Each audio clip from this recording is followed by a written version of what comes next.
اعوذ باللہ من الشیطان الرجیم، بسم اللہ الرحمن الرحیم۔ ہم حضرت آدم علیہ السلام کے بارے میں قرآن پاک میں جو آیات نازل ہوئی ہیں ان کا ترتیب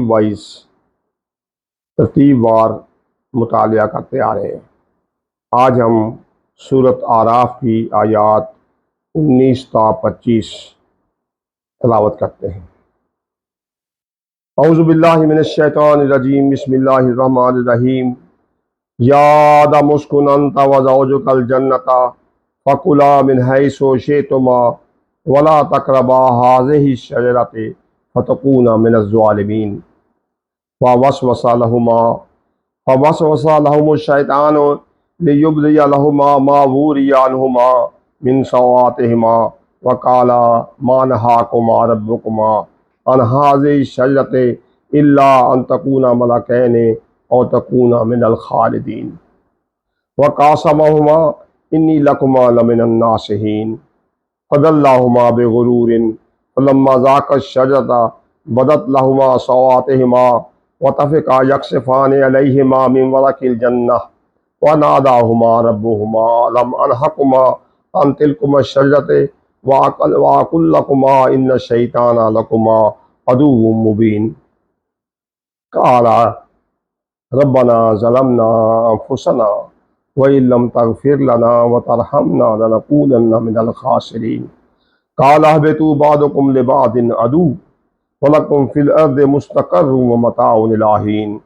قَالَ فِيهَا تَحْيَوْنَ وَفِيهَا تَمُوتُونَ وَمِنْهَا تُخْرَجُونَ۔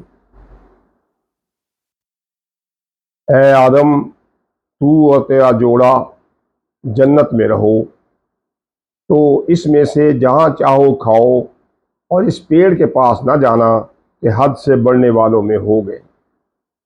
پھر شیطان نے ان کے جی میں خطرہ ڈالا کہ ان پر کھول دے ان کی شرم کی چیزیں جو ان سے چھپی تھیں، اور بولا تمہیں تمہارے رب نے اس پیڑ سے اسی لیے منع فرمایا ہے کہ کہیں تم دو فرشتے ہو جاؤ یا ہمیشہ جینے والے، اور ان سے قسم کھائی کہ میں تم دونوں کا خیر خواہ ہوں، تو اتار لایا انہیں فریب سے۔ پھر جب انہوں نے وہ پیڑ چکھا، ان پر ان کی شرم کی چیزیں کھل گئیں، اور اپنے بدن پر جنت کے پتے چپٹانے لگے، اور انہیں ان کے رب نے فرمایا کیا میں نے تمہیں اس پیڑ سے منع نہ کیا اور نہ فرمایا تھا کہ شیطان تمہارا کھلا دشمن ہے؟ دونوں نے عرض کی اے رب ہمارے، ہم نے اپنا آپ برا کیا، تو اگر تو ہمیں نہ بخشے اور ہم پر رحم نہ کرے تو ہم ضرور نقصان والوں میں ہوئے۔ فرمایا اترو، تم میں ایک دوسرے کا دشمن اور تمہیں زمین میں ایک وقت تک ٹھہرنا اور برتنا ہے۔ فرمایا اسی میں جیو گے، اسی میں مرو گے، اور اسی میں سے اٹھائے جاؤ گے۔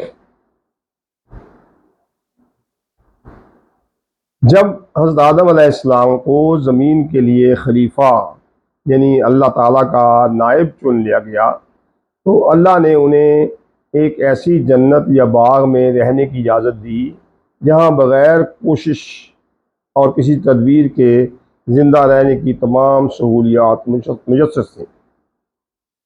شیطان کو علم الاسماء عطا نہیں ہوا، سو وہ انسان کی طرح نت نئے تجربات کر کے کائنات کو مسخر نہیں کر سکتا تھا۔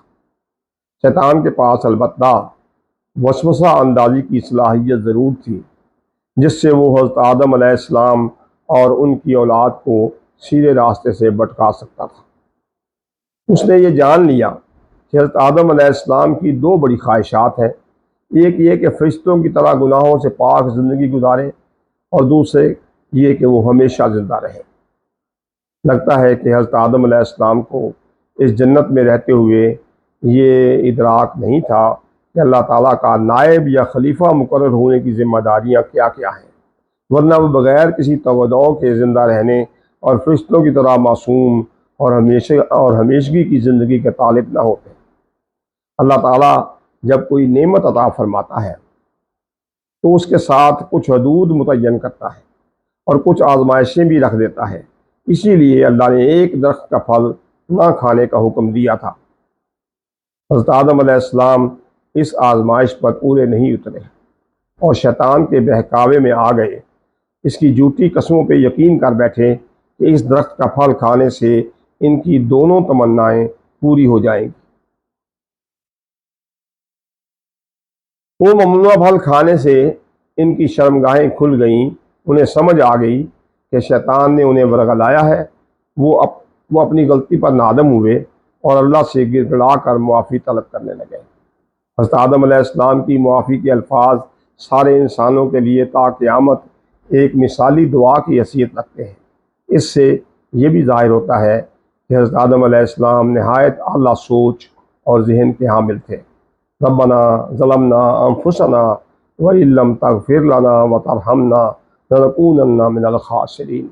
اللہ نے معاف تو کر دیا، لیکن انہیں اور شیطان دونوں کو جنت سے نکال کر اس دنیا میں بھیج دیا، جہاں زندگی، روزی روٹی، رہائش، اپنی حفاظت کے سارے انتظامات شیطان کے بہکاوے میں آئے بغیر اور اللہ کے کسی بھی حکم کی نافرمانی نہ کرتے ہوئے گزارنے کی شرائط عائد کر دی گئی۔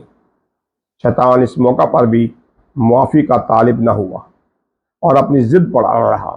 وہ بہت سے انسانوں کو اپنے ساتھ جہنم رسید کروانے کو ہی اپنی کامیابی سمجھتا رہا۔